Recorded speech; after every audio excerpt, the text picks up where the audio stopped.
วอยสดอยู่อืมเดี๋ยวไปเดี๋ยวไปอาบน้ำก่อนแล้วถามมันมีแต่วันอะไรอาการตกลงว่าเราออกมายังเมื่อยอยู่ไม่ออกแล้วหอดแล้วเมื่อยแน่แสบหนาวแบบหรืออาบต่อหมอเขาอะไรเมื่อเบิ่งอืมหมอเขาอะไรมาเบิ่งเบิ่ง โอ้หมอนะก็น้อยกันน้ำลายกับห้าอีก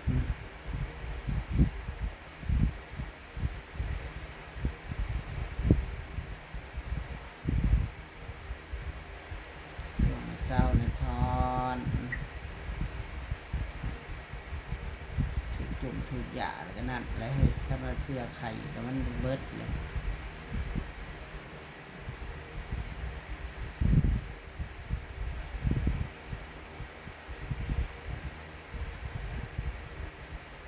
แล้วก็บดเราก็มาโทษถามแล้วหรอก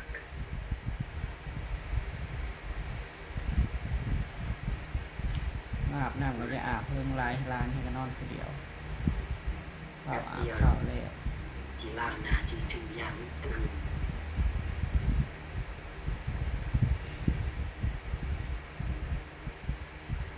เศร้าจังสีอาบจีไปนั่งหนาวซื่อ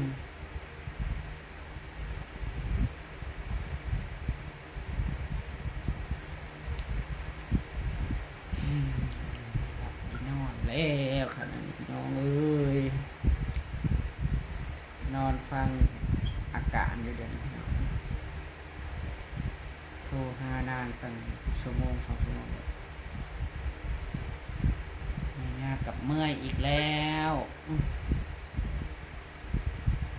เมื่อยตัวท้องแล้วมันบ่ลดบ่ละให้เราได้เดี๋ยวนี้ๆ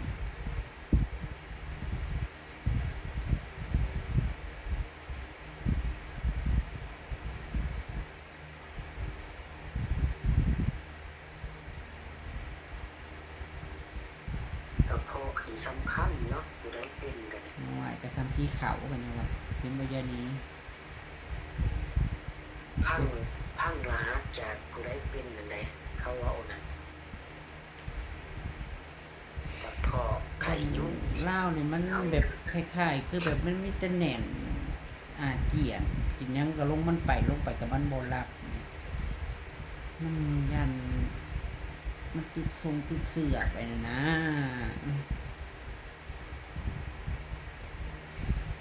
อาการมันคล้ายๆยานี่เราเป็นตอนนั้นตอนนี้เราไปกินยาอยู่ไหนหมอเราก็ไปซ่อมกล่องอยู่อุบลอยู่อุบล แม่ก็สิบ่ได้ อยู่อุบลลาดแล้วก็ให้ยาขาเสื้อมาเปิดกินหน่วยกินยาโรงพยาบาลเข้าอยู่ตรงเขาได้เดือนเป็นปีอยู่จากยานีแห้งแล้วเที่ยวไปเอาอยู่เดือนละ3,000 กว่าบาท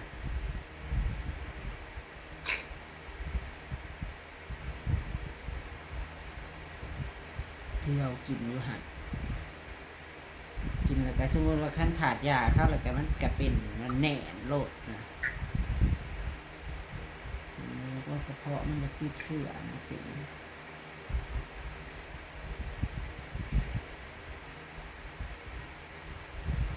ทีแล้วเราดูอาการมือแรกกันมืออื่นเราดูอาการมือแรกกันมืออื่น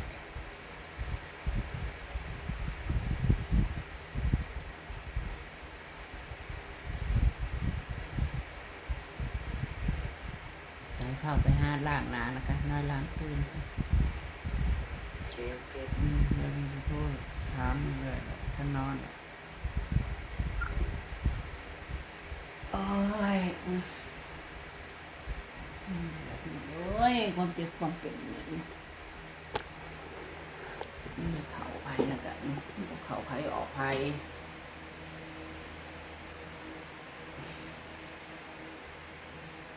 เต้าได้กินได้อยากน้ำโอ้ยได้หลับได้นอนพี่น้องเลยพี่เต้สินั่งรอถ่า ถามข้าวเลยนะเพราะว่าเพิ่นเมื่อยเพิ่นเมื่อยหมอมาตรวจมาวัดความดันกับปกติเพราะว่าเสื้อไข่นะมันก็ลดมันก็บ่มีแล้วเพิ่นว่าแต่ว่าอันตัวแหน่นตัวคับตัวกินบ่ได้กินลงยังลงไปก็มีแต่อ้วกมันเจ้าใดนะคันว่าเอกเบิ่งอวัยวะภายในแกตับไตใส่ย่อทุงน้ำรงน้ำดีกับเบิ่งเพราะว่าบ่ได้มีหยังเพราะว่าก็จะมากับกระเพาะมันอยากติดเสื้อบ่อาการมันคล้ายๆท้องใหญ่นี่นะสิบ่ได้ไปส่องกล้องอุบลครับพี่น้อง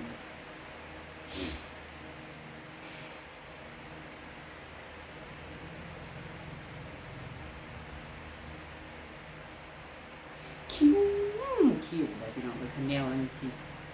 เจ็บสิเป็นสิเสียเงินเสียค่ำนะเพราะว่า 2-3 เดือนก่อนเจซีแปนเบิ่งน้ำมอแป๊กนี่แหละสิเสียเงินว่ะเบิ่งญาติทั้งครูว่าใส่ทั้งครูเจ้าจักสิเสียเงินหยังครับว่าเสียเงินนั่นนี่แหละหาหมอนี่แหละอันเนี้ยปกติสิแต่มันจะมันคิวมันแม่นคักแล้วนะอันเนี้ยใดมันสิได้สิดีสิดำสิรวยบ่เคยค่ะอันเทื่อมันอันสิรวยน่ะศาสตร์ใดบ่มีเหลือใจมันสิได้ลืมตาอ้าปากยังเนาะพี่น้องเอ้ยหาเงินหาค่ำก็ได้เพราะสิได้ลืมตาอ้าปากแน่มีโลดแนวเคาะมาแค่ใส่นะพอดีตะเลือดใจว่าแล้วก็แม่นอยู่ดอกโรคภัยไข้เจ็บมันห้ามกันบ่ได้มันหักรู้เรื่องมันเป็นตะเลือดใจมันโศกสตากันเนาะขึ้นมันเล่นตลกกันน้ำเฮา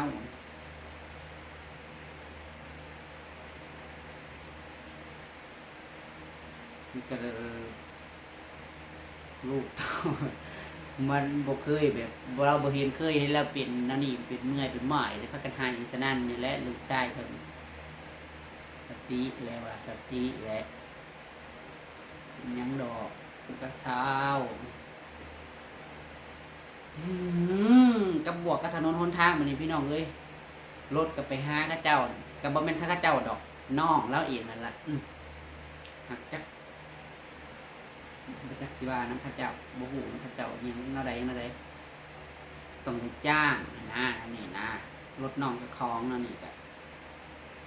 ทุกเทื่อมีเหตุมีการมีหยังกับหากับจ้างว่าห่วงอีกคนทางนะก็ช่วงนี้เพราะว่ามันน้ำท่วมด้วยพี่น้องเอ้ยคนทางมันไปบ่ได้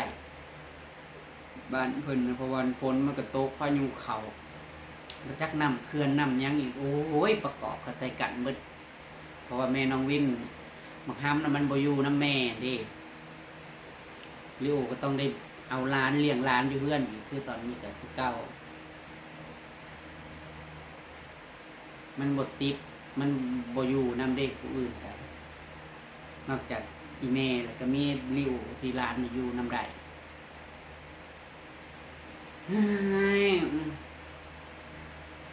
เราฟังข่าวนี่แหละดูเนี่ยนะครับทุกคน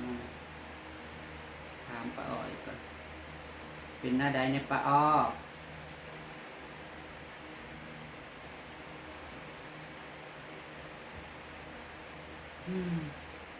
เพราะว่าพากันออกมานะได้บ้านออกมามันโฮหมอกันติดลมคนทางโอ้ยย่างแต่บ้านหลังคา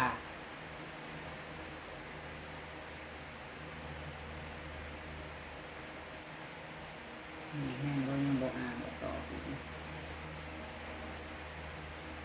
อก็จนเป็นบริเป็นอันกินอันนอนแล้ว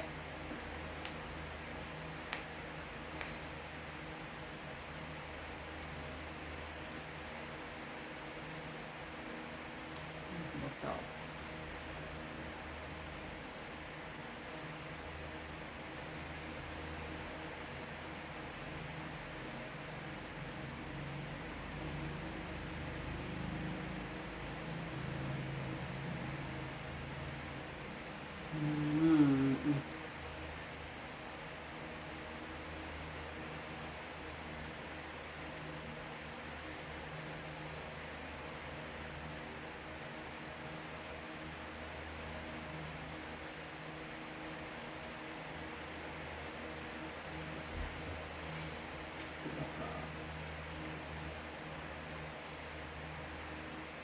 สัญญาณบ่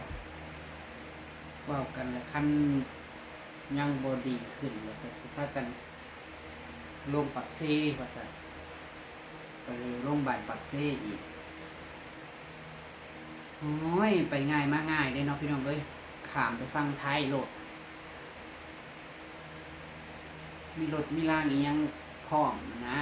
ไปใส่มาใส่ก็สะดวกสบายหารถคนอื่นเป็นนั่นนี่แหละลำบากใจเมื่อยเว้านํชีวิตอีกก็ได้อืม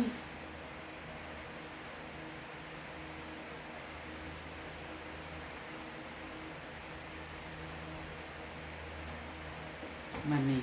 คันว่าญาติผู้ใหญ่อ้ายเอ้ยน้อง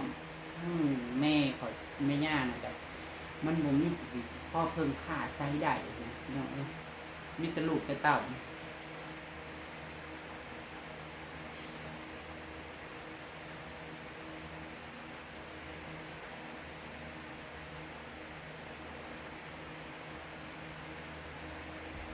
บ่ได้เป็นอันนั้นอันนอนโอ้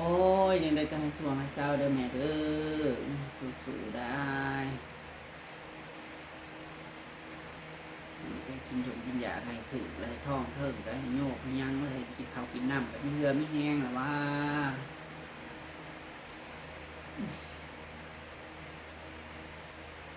ทั้งนั้นได้เป็นแล้วมันหังงมไปหมดเรื่องทั้งตาบ่เห็นก็จะไปอันนั้นเบิ่งไปซ่อมเป็นหม้อเบิ่งทั้งบ้านเพิ่นก็ไปอีหยังแม่ใหญ่เพิ่นหายอีหยังเรื่องญาติพี่น้องทุกคนนั่นแหละเอาจังได๋ก็ฟังข่าวอีกคนพี่น้องไปซื้อบ่ทันได้นอนง่ายดอกขนาดนี้เลยนางก็อยู่ผู้เดียวกับหลานเมียโทรหาแล้วก็ให้กระซึกกระซึกอยู่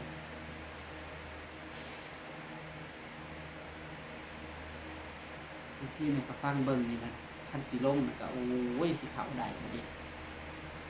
พอแต่ให้ฝนนี่หยุดตกซะก่อนเถาะจึงได้ก็สิให้ยายนี่เบิ่งหมู่ให้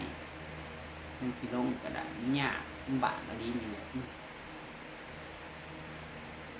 ยากทั้งร้านอย่างและร้านแต่มันบ่อยู่น้ำไผเด้เบิ่งกันยามนี้เลยเนาะพี่น้องเอ้ยยามเจ็บยามป่วยนี่แหละเห็นแนวใดซอยได้หน่อยบ่ได้หน่อยก็ได้หลายเบิ่งลูกชายเพิ่นก็สิลงมาอีกแต่เวียงอีกอื่นนี่ก็ได้ตามคลิปหน้าจะได้กระฝากเป็นกำลังใจเด้อขอให้แม่ย่าหายไวๆนะพี่น้องเลยอยู่น้ำลูกน้ำหลานหอดหลานกับชุดหอดแหละเป็นอะไรก็ยืด